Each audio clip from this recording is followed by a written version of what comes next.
the vice president had adopted a rather novel kind of strategy to campaigning, where he would make sure that every supporter or every person, well wisher following him, will have to join the campaign bus. And the campaign bus will send us through all these areas, except where it is hard to reach, where these buses may not be able to go to some villages. Then they will be resorting to limited use of these SUVs or these Land Cruisers.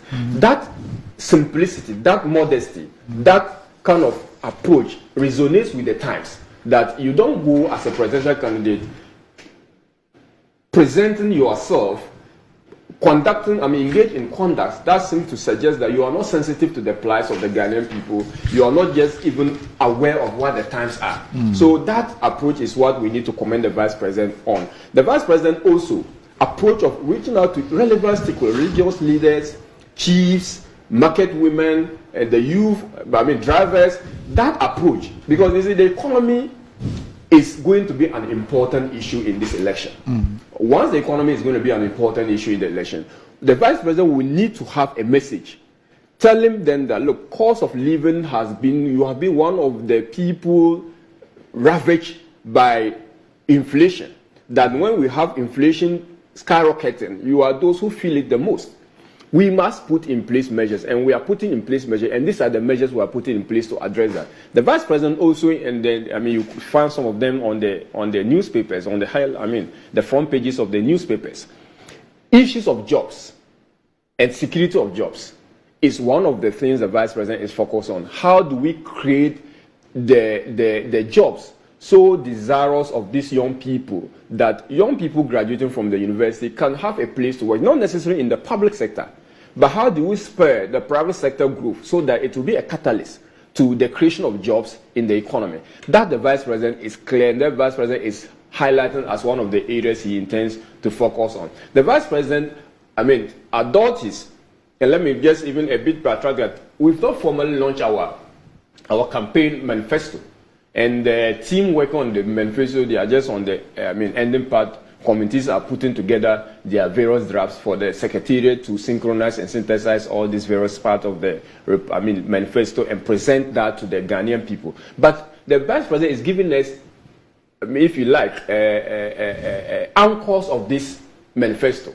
What he goes around talking about are actually the cardinal points of that manifesto, that when you have the final draft, you'll be clear in your mind that this is what the vice president was talking about. Aside that, the vice president understands that you cannot come to this election. It's going to be, and if you also read the press statement by the director of communication of the campaign, it's going to be a contest of character, a contest of records, a contest of message. Okay, these three major parts will play very well in the election. And when you say contest of record, the vice president will not run away. And I remember recently he called that he will not shy away from any presidential debate. That when I'm called to account as a vice president, what I was able to support the president to do, I will do that with my head straight, and I will do that without any fear. He's clear on that. So when it comes to the MPP record, the vice president is willing to defend that. He is willing to also admit where the government has not been able to meet the expectation of the Ghanaian people, on the basis of which he's seeking a mandate to come and then finish that particular project. And that is on the contest. The contest of character. It is going to be Mr. John Dramani Mahama against Dr. Mahmoud Bawumia. A known quantity vis-a-vis a relatively unknown quantity. Who is the relatively unknown one? Dr. Bawumia is a relatively unknown quantity. Okay. So that personality, the two would have to be assessed by the Ghanaian people, and in assessing them, the Ghanaian would look at, okay, John Mahama as vice president for relatively some 7 years of governance, or 7.5 years, what was he able to achieve? Mr. John Dramani as president for 4 to 5 years, what he was able to achieve. And they will compare that to that of Mr. Bawumia for 8 years 7 to 8 years of being the vice president, what he was able to achieve. And they also look at the track record, apart from the track record in government, professional track record, or if you like, the art of the politics. You also look at their personal trait and personal character. Unfortunately, Mr. John Mahama has got one similar character with that of Mr. Bawumia, which is the humility part. That they will square out. I have to give Mr. John, your candidate, that part. But it is clear that Ghanaians will be looking for a leader who is humble, a leader who is not corruptible, a leader who has clarity of vision, a leader who can articulate the vision so well, so much that every single Ghanaian will resonate and move along with that vision. Okay, that clarity. The Ghanaian people will also want someone who is tolerant, someone who will accommodate dissent, and someone who will tolerate the views no matter how hurting those views are. Because as a leader, you must move and build the country as a whole, not a section. The Ghanaian people will be looking at diversity, how diversity contributes to national unity, and whether or not the two of these, these two major contenders, they would present themselves with because diversity itself is development. Because when you are able to accord of different background the opportunity to sit on the table, apart from mainstreaming diversity, you are also ensuring that talents that are held by minorities are also brought into the national scheme for the purposes of national development. So the Ghanaian people will look at that. The Ghanaian people will also look at the issue about how revolutionary the policy proposal, because your records is one, your personal conduct is one, but what are the prospects of your policy proposals? The Vice President came in with the idea of digitizing the economy. We would contradistinct that from that of the 24-hour economy that is being proposed by Mr. John Mahama. We'll look at how the Vice President's vision of using the Internet of Things, leveraging on artificial intelligence, and building on the successes check by the STEM education in the educational sector. How do we build that together with the TVET education to make sure that people are equipped with the right skills and with the right tools in order to contribute to development? So that vision will have to also be interrogated. The Vice President will also present, and I was happy when he made a policy proposal in his vision statement presentation about stemming cost of living.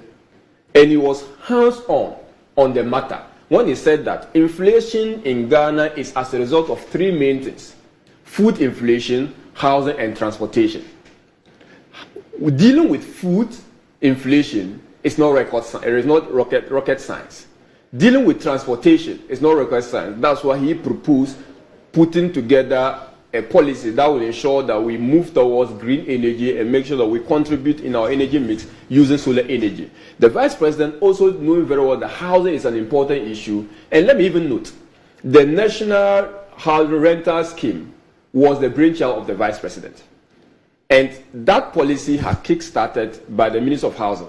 And this policy will have to be fine-tuned to ensure that every Ghanaian have a decent home, if you like, a very affordable home. And there have been discussions on whether or not our housing in Ghana are even affordable or social in nature. But given as me, we must look at the cost of construction of this house. And the Vice President has a very clear mind and vision on this particular housing. So on the issue of inflation, the Vice President, on the issue of macroeconomic stability, it's a policy proposal. And the Vice President articulates clearly what his macroeconomic and fiscal policy framework is going to look like. He says that we are going to do a fiscal deficit that is benchmarked against the previous year's revenue, just like the central bank government, the central bank law. That strengthening of the Fiscal Responsibility Act is something important, and the Vice President clearly articulates. So, for me, when you look at the messaging, when you look at the demeanor and the demeanor of the Vice President, when you look at the records of the Vice President, and you want to juxtapose that with that of the current former president and presidential candidate of the new National Democratic Congress, you will have no doubt as to the choice between the two. So far, Dr. Mahmoud has demonstrated that he is going to be a photocopier in this campaign. A photocopier because some of the things that he seems to be doing or saying are things that the opposition, led by His Excellency John Dramani Mahama, have identified as problems that need to be resolved. Problems that he has created together with His Excellency the President, Nana Akufo-Addo. So when you hear the NDC and His Excellency John Mahama say that e-levy is a bad law, then you have Dr. Mahamudu come and say, yes, it's a bad law, yet he is the chairman of the economic management team. That is a photocopier to just win an election. President Mahama says the betting law is bad. And he comes to say, yes, I'm the economic management team chair, but yes, I agree, it's bad. And yet he is still sitting in cabinet with His Excellency the President, the one who introduced these policies. You have His Excellency the President, John Mahama, say, the size of government is too large. I'm reducing it. He's in government, sitting in cabinet, taking decisions to increase the number of ministers that are appointed, and yet on the campaign trail, he photocopies again. Yes, I agree, the size of government is too big. And so I also intend to reduce the size of government. Yet he's sitting in cabinet and taking decisions with the president to increase the size of government, even when the government has the opportunity to reduce the number of ministers. They fail to take that opportunity and rather, are still appointing new people because the positions are treated like toffees. So every region is entitled to a certain set of toffees. So this one, as for this slot, is for Ashanti region. These slots are for Eastern region. And these slots are for Central region. So it doesn't matter whether the country require those ministers to be at post or not. It must be given to that region. And so it is their entitlement. He sits in cabinet and he takes these decisions with the president, but he comes out on the campaign trail to say, oh, the size of government is too big, and so I'm also going to do something about it. His Excellency, the former president, and inshallah the next president in 2025, John Mahama, goes on a Building the Ghana We Want tour. He started it in the 2020 general elections. That led to the People's Manifesto. And what did Dr. Mahamudu say at the time? Go and check the records. When His Excellency John Mahama was embarking on that retail campaign to pick the views of the ordinary people, he said John Mahama lacked ideas. And that the NDC lacks ideas. And they have their ideas. The arrogance to suggest that wisdom resides in the head of one person. That was what he said about the retail campaign that the NDC was embarking upon. But now that he has seen that it is resonating well with the people, he, in a self-serving, manner, claims to be embarking on a retail campaign also. Again, a photocopy, like I said. So clearly, he is going to reduce himself to being a photocopier in this campaign, and he is very much welcome. I'm not surprised that despite the wrangling from Eastern region, like I've already suggested, and Ashanti region for his running mate slot, there seemed to be a force that is also growing to get him to choose a female as his running mate. Only last week and this week, I have watched press conferences from the Ashanti region calling for Frema, the chief of staff, to be picked. I've also seen others calling for Natoshi, the District Assembly's Common Fund Administrator from Greater Accra, to be picked.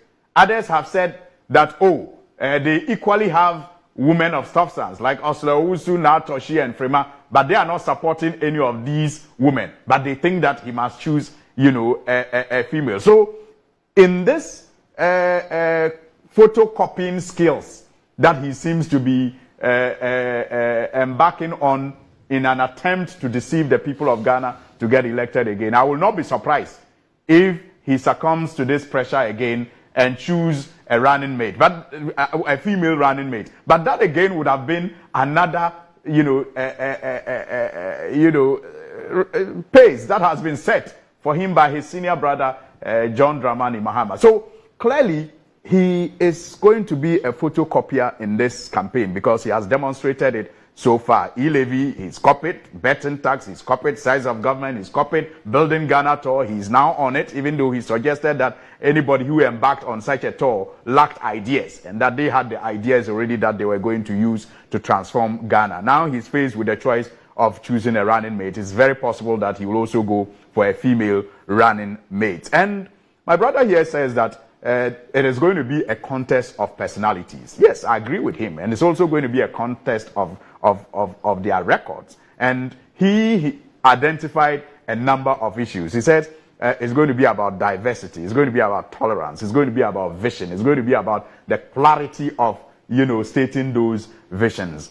In terms of diversity, the NDC over the years has proven that it is the most diverse party in this country. And that is why the NDC, even in defeat, wins in most parts of this country. In most parts of this country. The NDC on record, even when it is losing an election, tends to win more regions than the NPP. So clearly, the NDC is a party of diversity. It is embraced by the rank and file of, or if you like, citizens from all walks of life in this country. It is not, concentrated. Its support base is not concentrated in 1 or 2 or 3 regions. It is a diverse, a group of people that have come together to form the NDC. So as for diversity, it is with the NDC and it is with its flag bearer. And His Excellency, the President, John Dramani Mahama, has demonstrated this in so many ways. And it is not surprising that in that diversity, you find him choosing a female running mate for the first time. For the first time.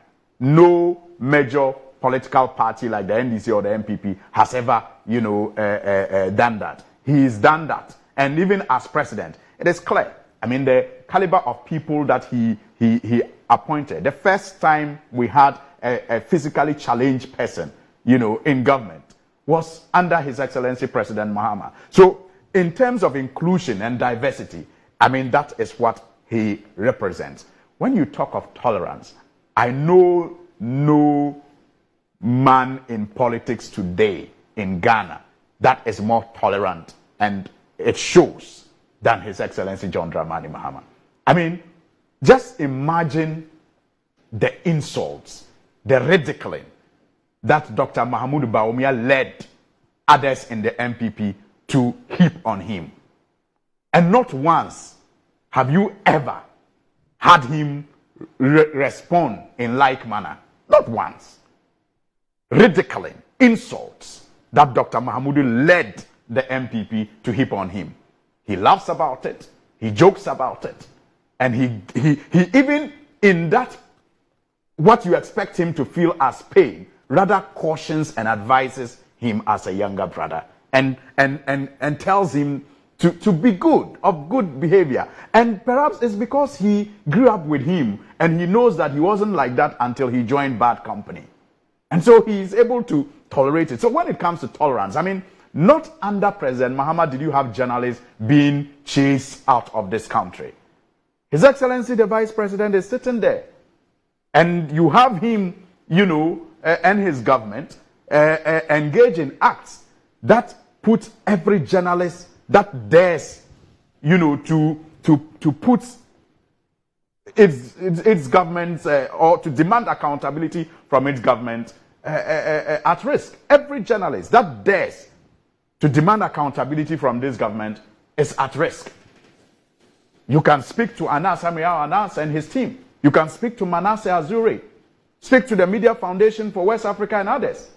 Even members of civil society organizations have clearly confessed, not once, that it was safer under President Mahama to criticize the government, and that he was more tolerant of divergent views.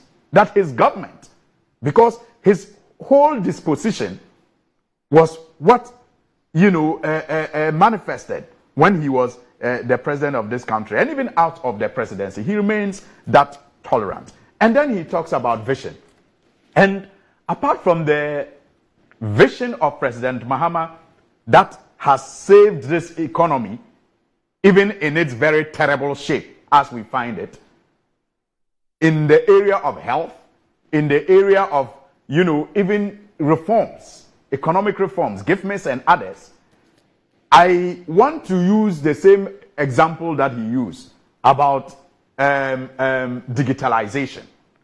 I mean, how do you miss the fact that no digitalization can take place in this country without the fiber optic cables that were laid across this country by His Excellency John Dramani Mahama?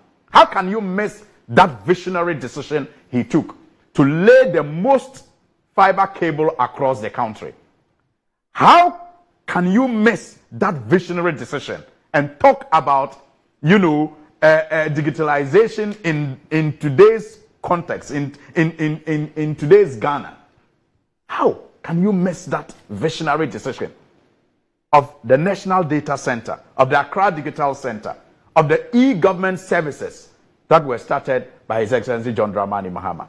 How do you run a digital economy without these foundations? And so clearly, the vision in the health sector that was championed by His Excellency President Mahama speaks for him. The vision that was championed by him in the digital economy space speaks for him. The vision that he espoused in education till date is still,